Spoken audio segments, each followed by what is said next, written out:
Greetings, traveler. Are you in search for the knowledge of the arcane arts?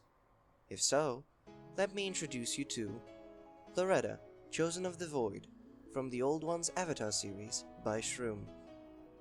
This video will teach you how to use the avatar and cast all of the spells available as of Loretta's version 1.31. Loretta has 3 weapons at her disposal. First weapon is the Void Orb. To summon it, simply raise your right hand and the orb will appear following said hand. Doing the same action will remove the orb. The second weapon is the staff. To summon the staff, do the index gesture while having the orb summoned. This will move the orb in front of you. Then do a peace sign and flick your hand downwards. This will materialize the staff. Now do an open palm gesture and pull the hand towards yourself to grab the staff. To remove the staff, poke the orb at its end. If you accidentally started the staff summon, you can do a rock and roll gesture to cancel it and retract the orb back to your hand.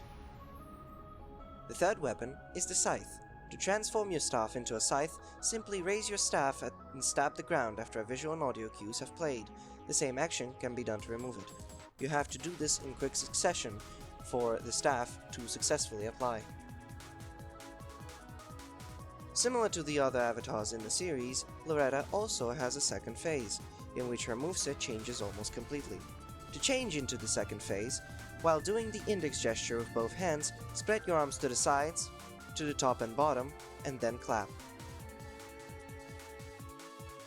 Now, let's move on to the execution of the abilities. A common ability that Loretta has constant access to is her teleport. To trigger it, do a peace sign with your left hand and touch your chest to enter the void state. While in this state, jump dashing mechanic is active, allowing you to quickly traverse around the place. You will automatically exit the void state after some time, but you can manually leave it by doing index fingers gesture with both hands. Now let's look what abilities our weapons have. The orb has 4 abilities. To cast said abilities, you need to take the orb casting stance. Place both of your hands to your shoulders in an X shape, and the orb should centralize between your hands. To avoid any accidental casts and keep the stance, place your hands to the same width of your shoulders, if not slightly wider. This is also due to one of the spells requiring you to spread your arms to the sides of the orb, and a lot of times where the stance cancelled itself placing the orb back to your hand. The first orb ability is called Chains of Suffering. To cast it, place your right hand below the orb. After a cue signifying that the ability is ready, touch the orb with your right hand. This will cast chains to strike in front of you. The second ability is Chains of Terror. To cast it, do the opposite of the Chains of Suffering and place your right hand above the orb instead. Touch the orb after the cue. This will cause the area around Loretta to be struck with huge chains. The third ability is Eldritch Grasp. To cast it, place your right hand backwards as if you are winding up a punch. Touch the orb after the cue, blasting the dark matter in the punch direction. Last ability is called Unanswered Prayers. To cast it, spread your arms to the sides of the orb, then touch it with both of your hands after the cue, causing hands to reach from the sides of the area in front of Loretta. Like the orb, Staff also has 4 abilities, and the stance required to cast them. For the staff stance, place your left hand in front of you and your right hand with the staff slightly behind your right hip. If done correctly, similar visual and audio cue will play identifying you took the stance. First staff ability is Dark Pulse. After taking the stance, simply raise your staff like you would raise it to change it to the scythe. This will emit a dark burst silencing all the compatible avatars nearby. I do not have an identification of this status effect, but imagine it being a purple galaxy line next to the person's mouth. Second ability is called Nyctophobia. After taking the stance, stab or touch the ground with the bottom end of your staff. This will darken Loretta's surroundings, making it hard to see. Please note that Loretta sees further than those around her in this ability. Third and fourth ability is called Damned Below. This spell takes 2 slots for the reason of it being a variation of a spell, defensive and offensive. To cast the defensive variant, flick your left hand to the side to spawn Raising Hands of the Dead in the area in front of you. To cast the offensive variant instead, thrust the staff like a spear. This will cause the hands to spread in front direction. As for the Scythe, it has only 2 abilities in Phase 1 and 3 abilities in Phase 2. Unlike other 2 weapons, Scythe does not require any stances to cast anything. You can spin the Scythe by flicking it with your left hand in the area between the large pearl and your right hand. While spinning, you can do the index finger gesture to make the Scythe stretch out following your hand. A good but risky option for some long distance poking. First ability is called Spike or Split in Phase 2.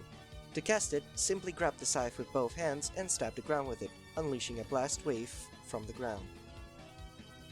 Secondary ability is called Horror Portal or Terror Portal in the second phase. To cast it, spin your Scythe, then do a snap motion by doing a fist gesture, then quickly switching to a finger gun gesture. This will spawn a stationary pool of energy in the place where your Scythe was. It will damage any compatible avatars that will touch it. Be sure that in Phase 2, your right hand with the spinning Scythe is not stretched to the side. This will trigger another ability exclusive to Phase 2 to be cast instead.